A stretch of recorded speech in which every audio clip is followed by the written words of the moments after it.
अब सभी को जय मसीह। और आज हम पढ़ेंगे निर्गमन उसके 12 अध्याय उसकी 21 आयत से पढ़ेंगे। फसह का पर्व क्या है हम जानेंगे। तब मूसा ने इजराइलियों के सब पुरानियों को बुलाकर कहा, तुम अपने अपने कुल के अनुसार एक एक मेमना अलग कर रखो और फसह का पशु बलि करना और उसका लहू जो तसले में होगा उसे जुफा का एक गुच्छा डुबाकर उसी तसले में के लहू के द्वारा चौखट के सिरे और दोनों अलंगों पर कुछ लगाना। और भोर तक तुम में से कोई घर से बाहर ना निकले, क्योंकि परमेश्वर यहोवा देश के बीच से होकर मिस्रियों को मारता जाएगा। इसलिए जहाँ जहाँ वह चौखट के सिरे पर और दोनों अलंगों पर उस लहू को देखेगा वह उस द्वार को छोड़ जाएगा और नाश करने वाले को तुम्हारे घरों में मारने के लिए ना आने देगा। हालेलुया। प्रार्थना करें। धन्यवाद प्रिय परमेश्वर पिता, प्यार प्रभु जी, इस वचन के द्वारा प्रभु हमारी से बात अगर अपनी बुद्धि अपना ज्ञान अपनी समझ दे मेरे पिता प्रभु जी। मेरे पिता परमेश्वर आपने हमें ये सावधान दिया प्रभु जी। अपने मिस्री इजराइल लोगों को पिता परमेश्वर आपने कहा कि अपने फसह का पर्व मनाओ और उस बछड़े का जो लहू उस चौखट पर लगाओ, ताकि परमेश्वर यहोवा मिस्रियों को मारने पड़े और जो कोई उस चौखट पर लहू लगाए रहेगा उसे छोड़ दिया जाएगा।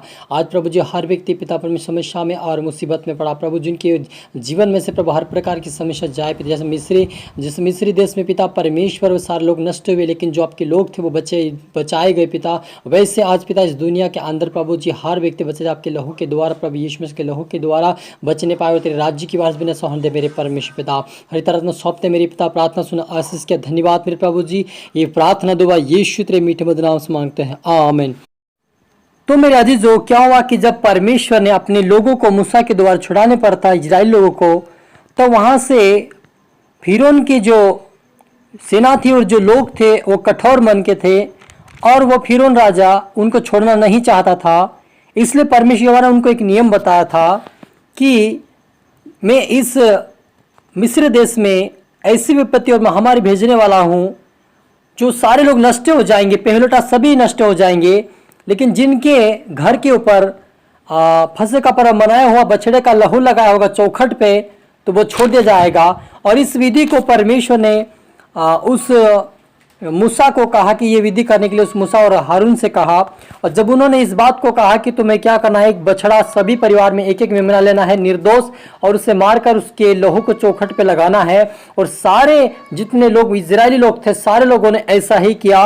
और जब रात के समय परमेश्वर ने महामारी जो पहलोटों को मारने के लिए परमेश्वर ने जो आदेश दिया, उस समय उनके घरों के ऊपर जो चौखट पे लहू लगाया हुआ था वहाँ पर उस मारने वाले कोई भी वहाँ पर उनको नष्ट नहीं किया। लेकिन जो मिस्र देश के जो लोग थे, मिस्री लोग, उन सारे लोगों को पहलोटों को नष्ट कर दिया।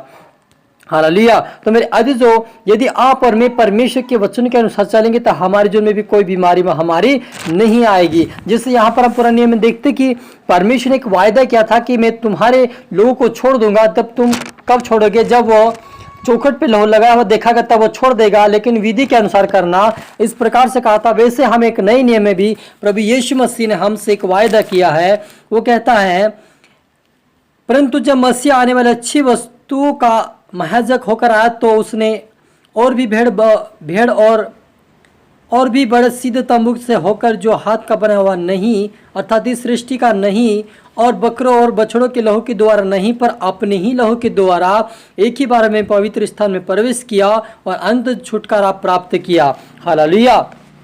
तो मेरे अजीजों, यहाँ पर नए नियम में देखते हैं कि प्रभु यीशु मसीह एक ही बार में पवित्र स्थान प्रवेश किया। यहाँ पर बछड़े के लहू के द्वारा उन्होंने कहा कि तुम्हारे पर बीमारी महामारी नहीं आएगी, लेकिन यहाँ पर प्रभु यीशु मसीह एक ही बार में पवित्र स्थान प्रवेश किया ताकि हम उसके द्वारा पवित्र स्थान में प्रवेश करें और हमारे ऊपर भी कोई बीमारी महामारी ना आए। क्योंकि आज बहुत सारे लोग ऐसे हैं जो बड़ी बड़ी बीमारी से पीड़ित और ग्रसित है, उनको उन बीमारी नष्ट की जा रही है। लेकिन जो प्रभु यीशु मसीह के ऊपर विश्वास करते हैं और वह कहते हैं कि यीशु मेरे लिए मारा गया, मेरे लिए गाड़ा गया, और तीसरे प्रतिदिन जो उठा है वो मेरे लिए लहू को बहा दिया, उस लहू के द्वारा मुझे छुटकारा मिला है, अनंत जीवन मिला है। जो कोई उस पर विश्वास करते हैं उसका उद्धार हुआ है। लेकिन जो आज तक विश्वास नहीं करता कि यीशु ने मुझे बचाया, तो वो उसके जीवन में उद्धार नहीं है। जैसे पुराने नियम में उन्होंने एक विधि बनाई थी कि तुम इस प्रकार से फसह का पर्व मनाना और चौखट पे लहू लगाना, वैसे आज हमें प्रभु यीशु मसीह के लहू के द्वारा हमारे जीवन में क्षमा मिली है और उस पवित्र स्थान में प्रवेश करने का हमें मौका मिला है। और वो बीमारी महामारी हमारे जीवन के ऊपर नहीं आएगी, क्योंकि प्रभु यीशु ने कहा कि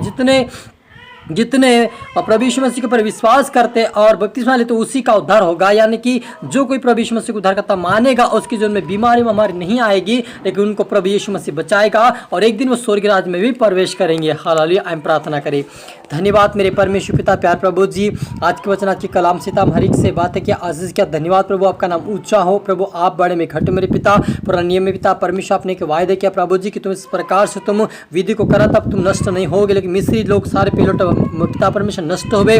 वैसे आज प्रभु जी आपके बेटे के द्वारा प्रभु यीशु मसीह के लहू के द्वारा सारे लोगों को छुटकारा और एक पवित्रता का जीवन मिला प्रभु। हर व्यक्ति प्रभु तेरे लहू के द्वारा आज अनंत जीवन को पाए, और जितने देख रहे सुन रहे पिता आज के वचन आज के कलाम से पिता आशीष होकर जाने पाए, कोई भी पिता वंचना रहने पाए, लेकिन आज से उनका जीवन प्रार्थना का वचन का मजबूत होने पाए। आज से प्रभु तेरी खोज करने पाए पिता, आज से तेरे डर तेरे भय में चलने पाए, आज से तेरी इच्छाओं को पूरी करने वाले बने पिता। ऐसा हम प्रार्थना निवेदन करते खुदा निश्चय हरी तरह आत्मा सौंपते मेरे पिता। प्रार्थना सुना आशीष का धन्यवाद मेरे खुदावन। ये प्रार्थना दुआ यीशु तेरे मीठे नाम से मांगते हैं, आमीन। आप सभी को गॉड ब्लेस यू और अगली वीडियो मिलते सबको जय मसीह की। इस वीडियो को लाइक और शेयर करें। प्रभु आप सबको आशीष दे।